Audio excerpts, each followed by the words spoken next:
আসসালামু আলাইকুম। আজকে আমি আপনাদেরকে কিছু জমি দেখাবো যেগুলো আমার নয়।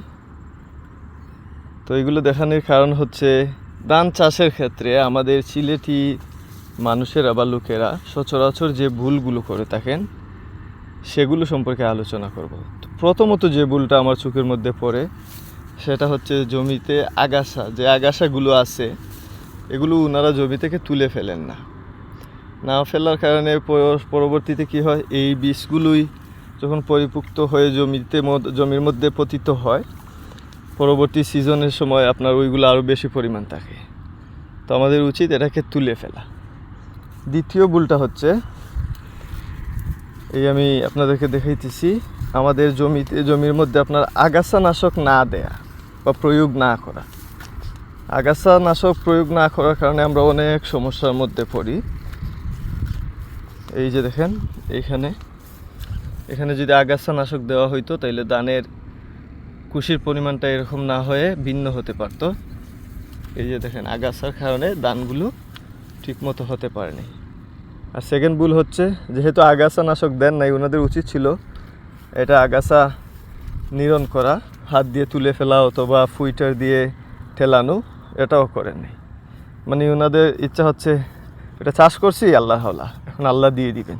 ভাই আল্লাহ তো দিবেন, সবই ঠিক আছে, কিন্তু আমাদেরকে তো চেষ্টা করতে হবে। অনেকে আছে চাকরির মধ্যে বেতন পায় 50,000, অনেকে আছে 2 লাখ। 2 লাখ কেমনে পায় ভাই?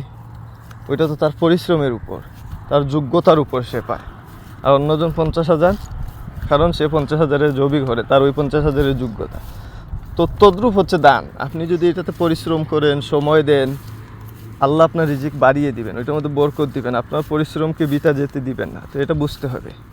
এর পরবর্তী যে ভুলটা হচ্ছে, ওনারা জমিকে সমতল করতে চান না। জমি সমতল করলে কি হয়, আপনার ধানটা উঁচা নিচা হয় না। ধানটা যখন বাহির হয় একসাথে বাহির হয়, সারটাও ঠিক মতো জমির মধ্যে কাজ করে। এই যে দেখেন এখানে কিছু অংশে ধান বাহির হয়ে গেছে, এখানে নিচা, এখানে এই যে দেখেন এই সাইডে থুরের কোনো চিহ্নই নাই। মানে এগুলো কবে আসবে এক আল্লাহ অবধিই জানে। তো জমি যদি সমতল থাকতো, সারগুলো ঠিকমতো জমির মধ্যে প্রয়োগ হইতো, তাইলে এই সমস্যাটা হইতো না। পরবর্তী যে ভুলটা হয় আমাদের সিলেটের লোকেরা বেশি করে থাকেন, সেটা হচ্ছে ওনারা এই সারিবদ্ধভাবে চারা রোপণ করেন না। ওনারা 18 ইঞ্চির মধ্যে 4 থেকে 5টা গুছা দিয়ে দেন। এইটা ঠিক না। ওনারা বলেন যে যত বেশি গুছা হবে তত দান বেশি হবে, যত চারা বেশি লাগবে তত দান বেশি হবে। কিন্তু এই স্লোগানটা ভুল, এটা স্বীকার করতে হবে। আপনি ধান যত হালকা হবেন, উন্নত জাত চাষ করবেন, তত আপনার ধান ফলন ভালো হবে। এই যে দেখেন। আর এর পরবর্তী ভুলটা, আমরা সার যখন জমিতে ছিটাই তখন ওইটার প্রতি ইন্টারেস্ট না থাকা, আগ্রহী না হওয়া। এই জমিতে গেছিলাম, দেখছি সার লাগবে, দিয়ে আইসি, এই আসলেন 10 মিনিটে ছিটালেন চলে গেলেন, তাহলে তো এই অবস্থা হবেই, ঠিক না? আপনাকে ওই কাজটাকে মন দিয়ে করতে হবে, তাহলে কি হবে, ধানটা ভালো হবে, সারটাও সঠিক জায়গায় ঠিক মতো পড়বে। তার পরবর্তী যে ভুলটা হয়, আমরা বীজ শোধন করি না। বীজ শোধন করলে ধানের মধ্যে চুঙ্গি হয় না, ভাইরাস হয় না, ব্যাকটেরিয়া, এগুলো আক্রান্ত হতে হলে সময় লাগে, কিন্তু এগুলো বুঝতে চাই না আমরা। এটা একটা কার্বন-ডাইজিং কোম্পানি যে কোনো একটা ওষুধ দিয়ে করলেই হয়। আপনি যদি 50 টাকা দিয়ে একটা প্যাকেট আনেন, 2 বিঘা থেকে 2.5 বিঘা জমির ধান শোধন করতে পারবেন। 2 থেকে 3 গ্রাম হারে কেজিতে দিয়ে শোধন করলেই হয়, কিন্তু এটা আমরা করি না। তারপর চারা ওঠানোর 7 দিন পূর্বেও আমরা অটিস্টিন স্প্রে করি না।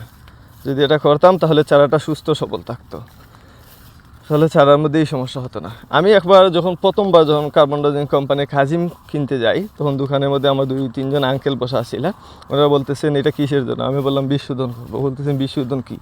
বলে এটা দিয়ে আমি পানিতে 12 ঘন্টা ভিজিয়ে রাখবো, 12 ঘন্টা ভালো পানিতে ভিজিয়ে রাখবো। ওনারা বলতেছেন এই যে দেখো নতুন কৃষক আসছে, উনি ক্ষেত করবে। সারা জীবন আমরা ক্ষেত করলাম, এইরকম কিছুই করলাম না, আমরা তো দানই হয়েছে। আমি জাস্ট ওইটাই বলছি যে দান তো হয়েছে ঠিকই, এখনও হর, কিন্তু ধান হওয়ার মধ্যে পার্থক্য আছে, পরিমাণটা অনেক কম বেশ হয়ে যায়, রোগ আক্রান্তর পরিমাণটাও কম বেশ হয়।